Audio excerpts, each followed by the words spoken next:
iluminação. Amém. Ilumina cada um de nós. Amém. Senhor Jesus, Amém. para que possamos tocar, ó Senhor Jesus, no quão profundo, ó esta realidade. Amém. Senhor Jesus, Senhor ó, Jesus. tira de nós Tira. tudo que não te agrada, tudo que não te pertence. Ó Senhor Jesus, arranca do nosso coração, pois nós queremos te adorar sem nenhum impedimento.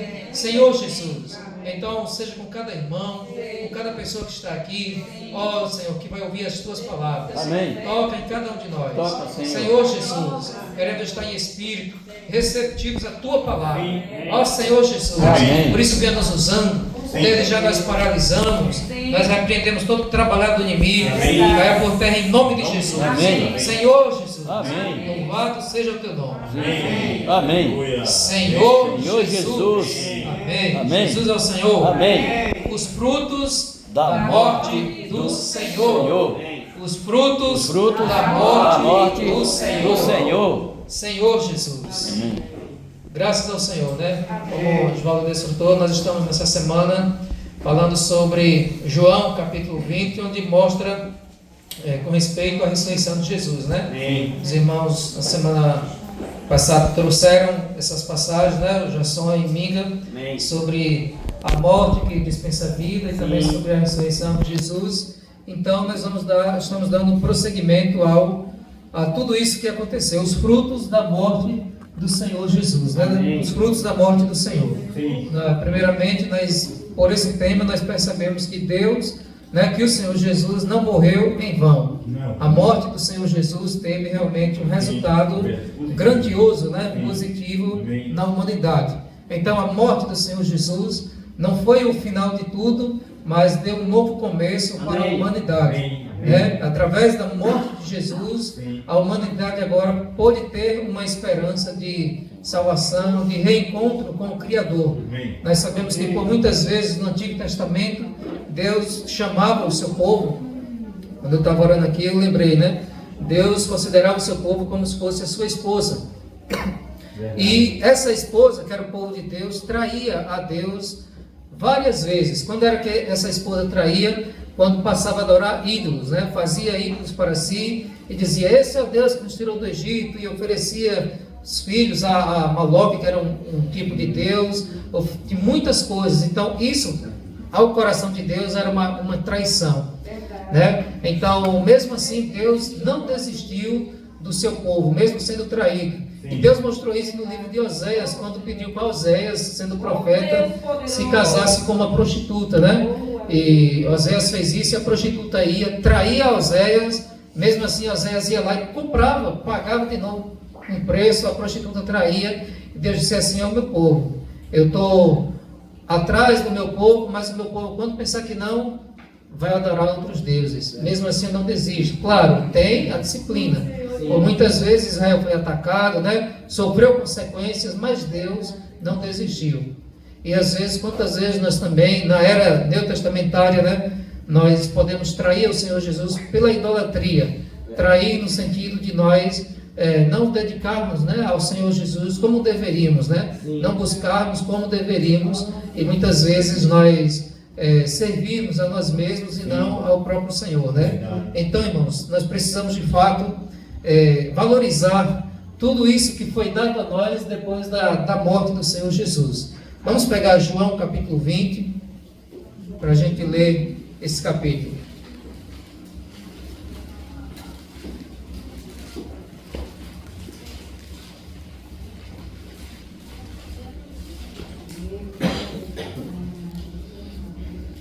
Capítulo 20. Vamos ler a partir do versículo 1.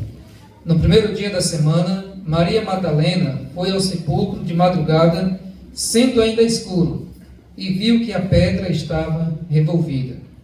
Então correu e foi ter com Simão Pedro e com os outros, e com o outro discípulo, a quem Jesus amava, e disse-lhe: tiraram do sepulcro o Senhor, e não sabemos onde o puseram. Saiu, pois, Pedro e o outro discípulo, e foram ao sepulcro. Ambos corriam juntos, mas o outro discípulo correu mais depressa do que Pedro, e chegou primeiro ao sepulcro. E abaixando-se, viu os lençóis de linho, todavia não entrou. Então Simão Pedro, seguindo, chegou e entrou no sepulcro. Ele também viu os lençóis. E o lenço que estivera sobre a cabeça de Jesus, e que não estava com os lençóis, mas deixado num lugar à parte. Então entrou também outro discípulo, que chegara primeiro ao sepulcro, e viu e creu, pois ainda não tinham compreendido a Escritura, que era necessário ressuscitar ele dentre os mortos. E voltaram os discípulos outra vez para casa. Senhor Jesus. Amém. Aqui acontece o relato sobre a ressurreição de Jesus, né? Nos outros evangelhos trazem as Marias, né? João decidiu relatar aqui somente sobre Maria Madalena, que foi ao sepulcro de madrugada, ali escuro. Ela foi em busca ali, né? Comprou alguns aromas tal, para ir ali ver o corpo do Senhor Jesus. E chegando lá, a pedra estava revolvida, não tinha mais aquela pedra, e ela pôde ali realmente entrar e afirmar que o Senhor não estava mais lá. Então ela saiu, foi contar a Pedro e também a João. Eles saíram correndo. João era mais novo, chegou primeiro, né? Mas esperou Pedro. Pedro entrou e constatou que de fato estava ali só os lençóis, né? Só os lençóis dobrados. Senhor Jesus. Então, no estudo diário que nós estamos vendo, trazendo a aplicação da palavra, né? O que é que ele fala? Diz que quando Jesus foi morto, ele foi morto com aqueles lençóis sobre o seu corpo, né? Foi embalsamado também. José de Arimateia colocou os lençóis no corpo do Senhor Jesus. Hoje as pessoas colocam terno e a gravata, né? Sim. Naquele tempo tinha os lençóis. E quando Maria, mas Pedro e João viram ali que o Senhor tinha ressuscitado, deixou os lençóis do lado. Na aplicação, no estudo diário, mostra como os lençóis, como se fosse algo da velharia. Você foi morto e ao ressuscitar, né, tudo precisa ser deixado para trás. O que te acompanhava precisa ser deixado para trás, porque você agora é uma nova criatura. Sim. Então, na aplicação, mostra que os seus feitos do passado, os seus costumes, né, as suas práticas, quando você vem para o Senhor Jesus, você precisa também deixar para trás, né? Longe, bem longe, deixei muito longe, porque é incompatível uma pessoa servir ao Senhor Jesus e continuar fazendo coisas que é totalmente detestável ao Senhor, né? É claro que existe uma obra de transformação. O Senhor começou uma boa obra. Sim. Tem coisas que Deus te liberta repentinamente, você é um milagre, né? E tem coisas que você precisa de fato estar ali na disciplina do Senhor Jesus, se policiando, né? Orando, vigiando, resistindo, para que você não fique semelhante, tenha um comportamento semelhante ao padrão do mundo, né? Porque sempre fala, a carne ela não se converte. Deus ele não tem intenção de melhorar a carne. A carne de um crente é igual à carne de um incrédulo.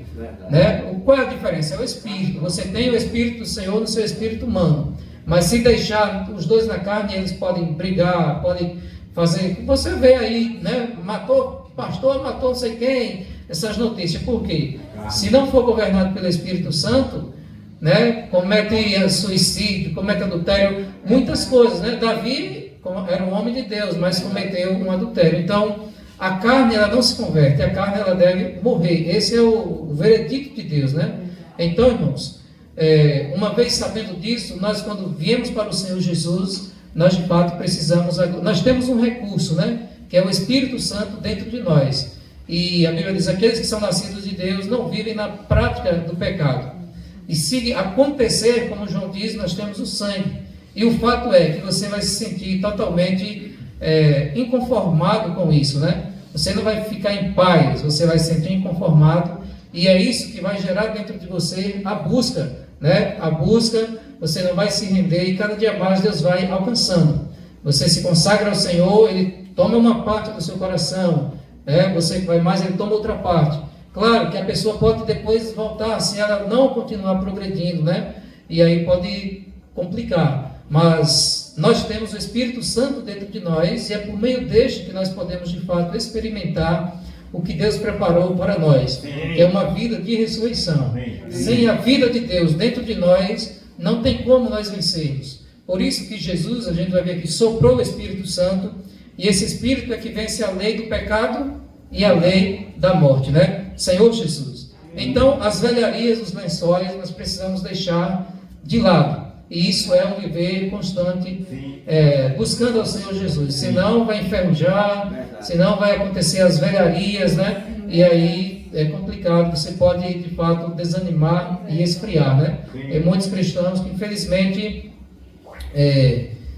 por não vigiar, por não estar ali aos pés do Senhor Jesus, e sofrendo influências das amizades, começam realmente a esfriar, começam a frequentar lugares que não deveria, e quando pensar que não, está distante dos caminhos do Senhor Jesus, né? E nós devemos sempre orar. Olha, você que pensa estar em pé, para que não caia. Então nós sempre devemos pedir ao Senhor: Senhor, não deixe que eu caia, né? Não permita que eu venha desistir, porque o diabo está aí toda hora atiçando, né? Atiçando. Assisti um filme, esqueci o nome agora, que ele tenta mostrar o lado do mal. Um rapaz que foi sentenciado à morte, e na verdade esse rapaz fez muitos delitos, só que não foi ele que fez, era o espírito imundo que estava dentro dele que fez. E ali um psiquiatra foi lá para testar que ele deveria morrer ou não. Então, quando o psiquiatra começou a conversar, o psiquiatra percebeu que não estava conversando com o ser humano, mas o demônio se revelou, né?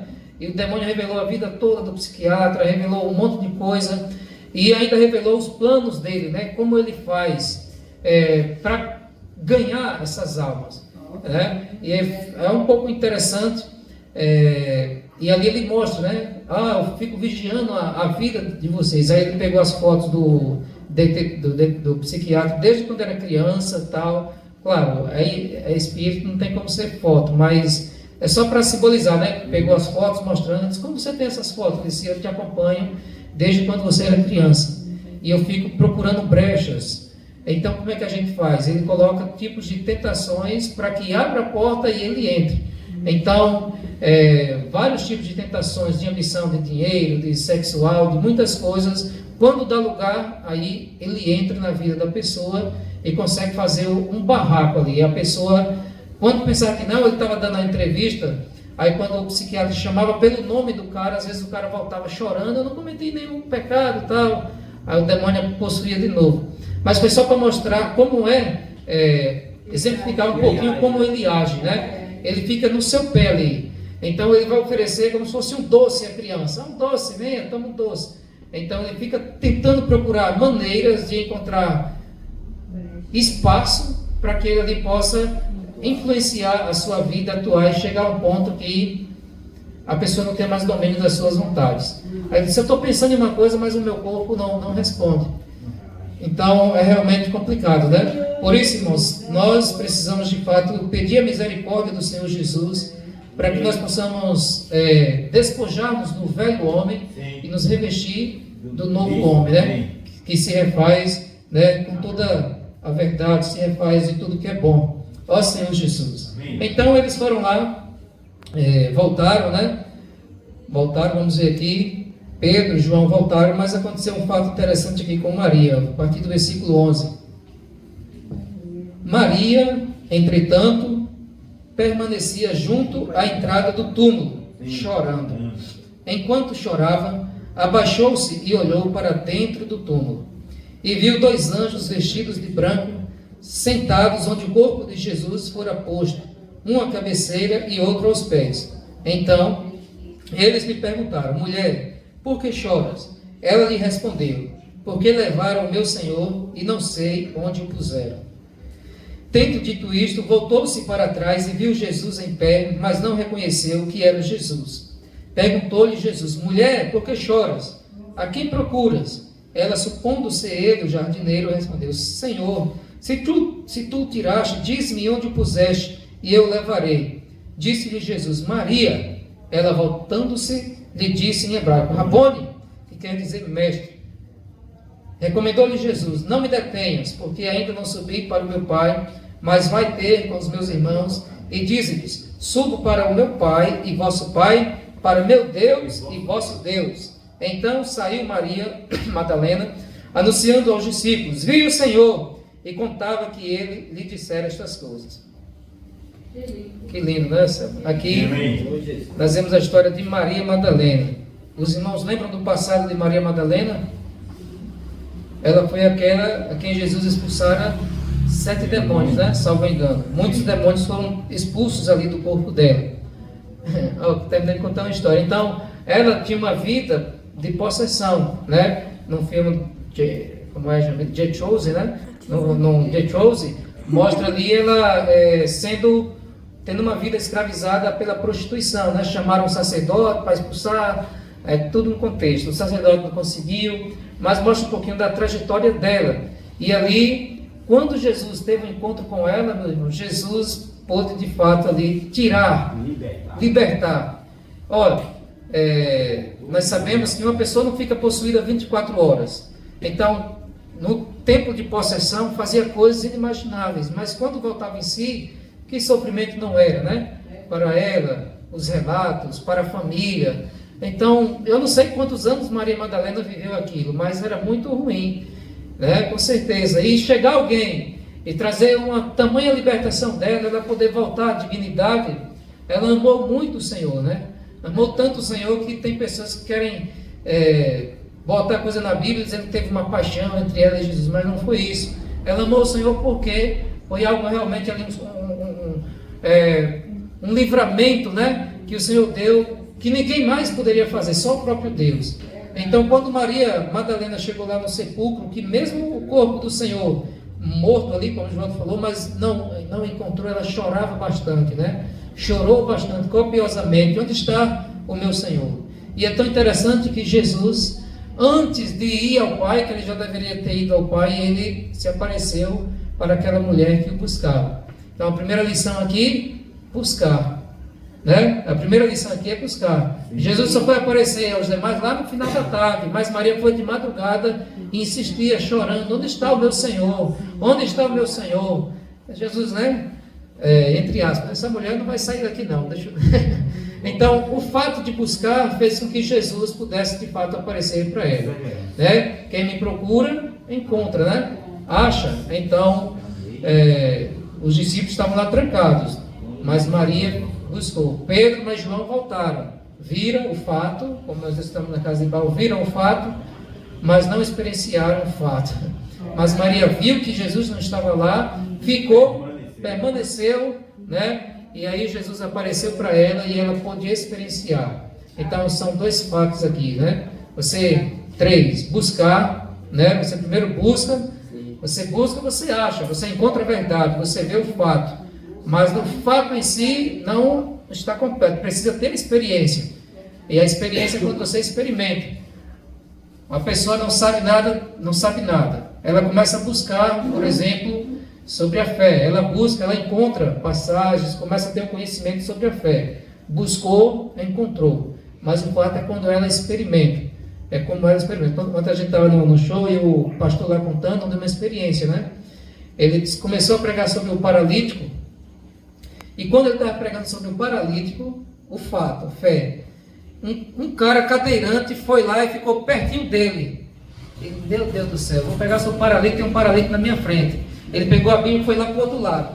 O paralítico também foi, rodou e ficou na frente dele. E ele fugindo.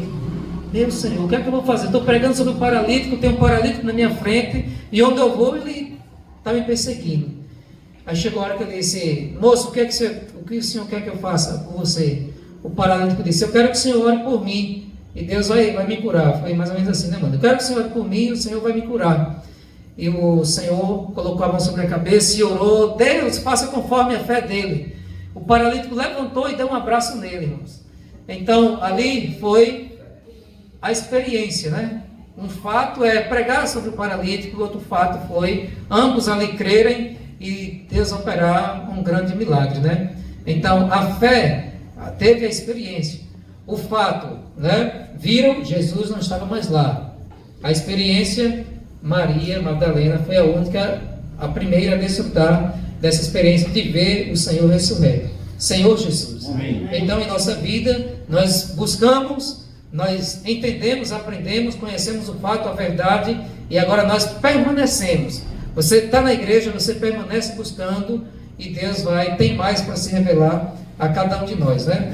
Ó Senhor Jesus. Continuando no versículo 19. Ao cair da tarde daquele dia, o primeiro dia da semana, trancadas as portas da casa onde estavam os discípulos, com medo dos judeus, veio Jesus, pôs-se no meio e disse-lhes: paz seja convosco. Amém. E dizendo isto, lhes mostrou as mãos e o lado. Alegraram-se, portanto, os discípulos ao verem o Senhor. Disse-lhes, pois, Jesus outra vez: paz seja convosco. Assim como o Pai me enviou, eu também vos envio. E havendo dito isto, soprou sobre eles e disse-lhes: recebei o Espírito Santo. Amém. Se de alguns perdoardes os pecados, são-lhes perdoados. Se lhes retiverdes, são retidos. Então, aqui nós já vemos que ao cair da tarde, Jesus agora apareceu para todos que estavam ali. Os discípulos estavam com muito medo. Primeiro, passaram 3 anos e meio com Jesus, todos os dias ali, na presença do Mestre, né? Pegaram o Mestre e crucificaram, aquela morte humilhante, dando chicoteada, coroa de espinhos, zombaram. Imagina o que se passava na cabeça dos discípulos, né? Eu posso ser o próximo, isso pode acontecer conosco. Então, ficaram ali trancados, com muito medo, Senhor Jesus. Com muito medo e certamente também perdidos, né? O que eu vou fazer agora sem o meu mestre? Estava acostumado já 3 anos e meio, né? E agora? Vai cada um voltar para as suas profissões? O que vai acontecer? Eles estavam meio que perdidos. Por isso Jesus ressuscitou, passou ainda mais 40 dias ensinando a eles. E aí Jesus apareceu e ofereceu a paz seja convosco. Estavam reunidos ali e Deus deu a paz e também soprou sobre eles o Espírito Santo, né? Então Jesus disse: a minha paz eu vos dou. Esses são resultados e frutos da ressurreição. Você, ao crer no Senhor Jesus, confessa a Ele, você agora recebe essa paz que ultrapassa todo o entendimento. Não quer dizer que não vamos ter mais problemas, nós temos, né? Sim. Mas mesmo nos seus problemas você pode desfrutar da paz de Deus, né? Sim. E você também recebeu o Espírito Santo. Sim. Jesus soprou e disse: recebei o Espírito Santo. Amém. Ó Senhor Jesus. Amém. E é esse Espírito agora que nos guia. Os discípulos agora não teriam mais a presença física de Jesus. Eles teriam agora essa presença invisível, que era o Espírito Santo guiando eles no dia a dia. E você vê lá em Atos que Pedro e João foram realmente guiados, faziam milagres, faziam muitas coisas movidos pelo Espírito Santo. Amém. Senhor Jesus. Amém. Outro fato aqui da ressurreição está no versículo 17. Não me detenhas, porque ainda não subi para o meu Pai, mas vai ter com os meus irmãos e diz-lhes: subo para o meu Pai e vosso Pai, para o meu Deus e vosso Deus. Então, Jesus agora chama os discípulos de quê? Irmãos. Antes Jesus nunca tinha chamado, né? Chamou de amigos, de servos, né? Discípulos, mas agora Jesus os chama de irmãos. Senhor Jesus, mostrando que de filho único, unigênito, ele passa a se tornar primogênito, né? Romanos 8, 29 mostra isso. Porquanto os que de antemão conheceu, também os predestinou para serem conformes à imagem de seu Filho, a fim de que ele seja o primogênito entre muitos irmãos. Então é como se nós agora nos tornássemos irmãos de Jesus, né? Nós nos tornamos agora irmãos de Jesus.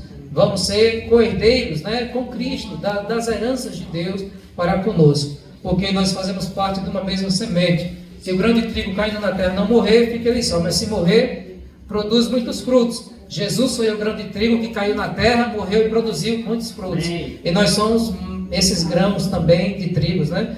Juntamente com ele. Ou seja, nós agora participamos da mesma natureza, a natureza divina que está dentro de nós. Senhor Jesus. Amém. E também vosso Deus, como ele chamou lá, né? Nós temos agora um Pai. Se são irmãos, Deus é o nosso Pai. Então veja como aprofundou a relação dos discípulos para com Jesus e de Jesus e dos discípulos para com Deus. Os discípulos agora poderiam se referir a Deus, né, como um Pai, como o próprio Jesus já tem ensinado na oração do Pai Nosso, e também a Jesus como um irmão. Ó Senhor Jesus. Vamos ver mais alguns frutos da ressurreição, da morte, em Romanos 5.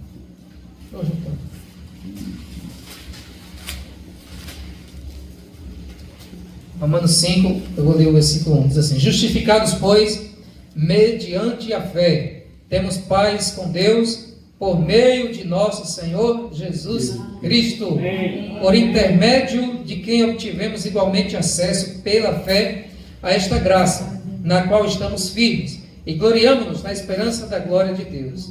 Ó Senhor Jesus, Amém. Senhor Jesus. Amém. Ainda vou ler o 9, diz assim: logo, muito mais agora, sendo justificados pelo seu sangue, seremos por ele salvos da ira. Porque se nós, quando inimigos, somos reconciliados com Deus, mediante a morte do seu Filho, muito mais estando já reconciliados, seremos salvos pela sua vida. Aqui, irmãos, está o resultado maravilhoso. O nosso destino, quando o homem pecou, seria um inferno, lago de fogo, né? Mas Jesus veio, pagou um alto preço, e todos aqueles que creem em Jesus têm o seu nome escrito no livro da vida e serão salvos da condenação eterna. Então, justificados é tornar justo. Sim. Esse homem é justo, ele não merece ser condenado, né? Pilatos diz: não vejo nenhum mal nele, lavo minhas mãos. Só que não é a sua justiça própria. A nossa justiça própria é como trapos de imundícia, é imunda. Mas alguém, né? Alguém tomou o nosso lugar, e por isso diz: justificados, pois mediante a fé temos paz com Deus, por meio de nosso Senhor Jesus Cristo, e sendo justificados pelo seu sangue, seremos salvos da ira, né? Seremos salvos da ira. Então, graças a Deus por isso. Se dependesse de nós íamos queimar lá no inferno, né? No lago de fogo.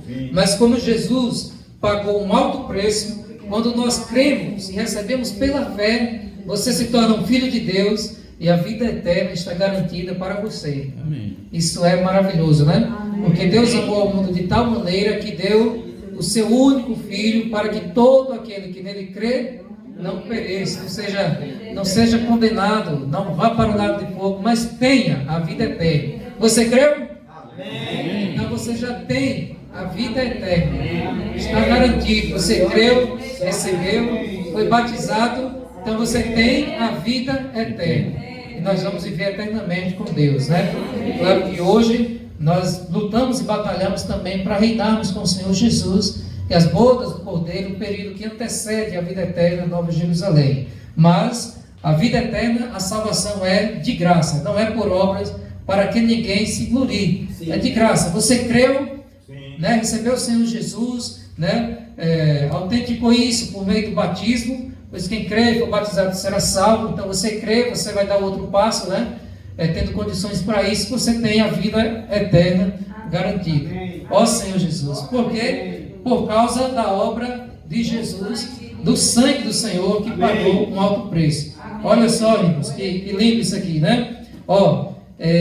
9. Logo, muito mais agora, sendo justificados pelo seu sangue, seremos salvos por ele. Sim. Seremos por ele salvos do quê? Da ira. Se você ler Apocalipse, lá tem, mostrando a ira, né? A cólera de Deus para aqueles que não creem, que vão receber a marca da besta. São muitos flagelos lá, né? Então, aqueles que creem em Jesus, né? Pelo sangue do Senhor, eles são salvos da ira. Amém. E no nosso dia a dia, vamos ver o 10. Porque se nós, quando inimigos, fomos reconciliados com Deus, mediante a morte do seu Filho, muito mais, estando já reconciliados, seremos salvos pela sua vida. Essa vida do Senhor Jesus, né? Pela morte nós somos salvos, né, da ira, pela sua vida também. Nós somos reconciliados, estamos sendo salvos pela própria vida do Senhor Jesus, que está dentro de nós. E aí nós vamos sendo salvos para reinarmos com o Senhor Jesus. Salvos da ira, salvos do fogo eterno, né? E no dia a dia, salvos pela vida do Senhor, para que a nossa alma, que é cheia de ego, né? Cheia de si mesma, ela possa se render ao Senhor Jesus, possa ser transformada, possa ser mudada e assim reinar com Cristo. Amém. Senhor Jesus. Amém. Vamos ver aqui os últimos versículos em Efésios 2.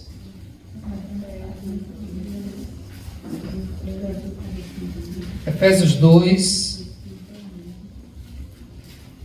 Vamos ler do 1 ao 11. Aleluia.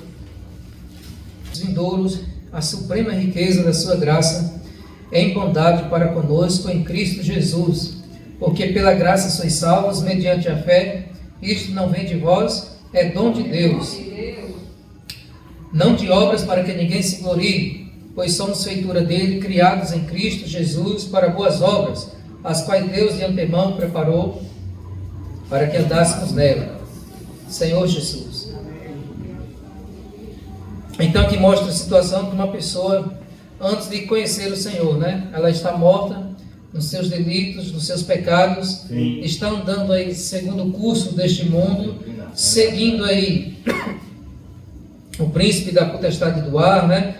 O espírito que habita nos filhos da desobediência, seguindo as inclinações da carne, fazendo a vontade da carne, fazendo a vontade dos seus pensamentos, e por natureza era filho da ira, como também os demais. Mas Deus, sendo rico em misericórdia, por causa do grande amor com quem nos amou, né? Estando nós mortos nos nossos delitos, nos deu vida juntamente com Cristo. Senhor Jesus. Então só temos que levantar nossas mãos e agradecer a Deus por tudo isso que Ele fez por nós. Nos ressuscitou juntamente com Ele, nos colocou em uma posição superior, né? E graças ao Senhor por isso. E ainda, por meio da morte do Senhor, a igreja, ela também foi gerada. Vamos ler o versículo 13, a partir do 13, diz assim: mas agora em Cristo Jesus, vós que antes estavam longe, foram aproximados pelo sangue de Cristo, porque Ele é a nossa paz, o qual de ambos fez um, e tendo derrubado a parede da separação, que estava no meio, a inimizade, aboliu da sua carne a lei dos mandamentos na forma de ordenanças, para que dos dois criasse em si mesmo um novo homem, fazendo a paz. Isso aqui se refere, esse novo homem, à igreja, ao corpo, né? E reconciliasse ambos em um só corpo com Deus, por intermédio da cruz, destruindo por ela a inimizade. Senhor Jesus. 20. Edificados sobre o fundamento dos apóstolos e profetas, sendo Ele mesmo, Cristo Jesus, a pedra angular, no qual todo edifício bem ajustado cresce para santuário dedicado ao Senhor. Então, irmãos, graças ao Senhor, além de tantas coisas, Deus fez algo maravilhoso, que é reunir todos aqueles que creem em um só corpo. Não tem mais gentios, nem gregos, nem judeus, todos em um só corpo, fazendo parte agora da igreja, a família de Deus. Então, por meio da morte do Senhor, a igreja foi gerada, uma família foi gerada. Então, nós temos Deus, nosso Pai, temos Jesus, nesse aspecto que nós desfrutamos hoje também como nosso irmão mais velho, primogênito, né? E realmente nós fazemos parte dessa família, né? Então, graças ao Senhor por essa obra redentora, no qual nós podemos ser reconciliados com Deus, somos salvos, né? Podemos ter agora a vida eterna e, de fato, perseguindo, buscando, persistindo, permanecendo, vamos ter mais experiências do Senhor para cada um de nós e vamos prosseguir para o reino, né? Não podemos recuar, não podemos desistir, mas vamos avançando, que Ele vai completar a sua obra em nós, né? Jesus é o Senhor. Amém.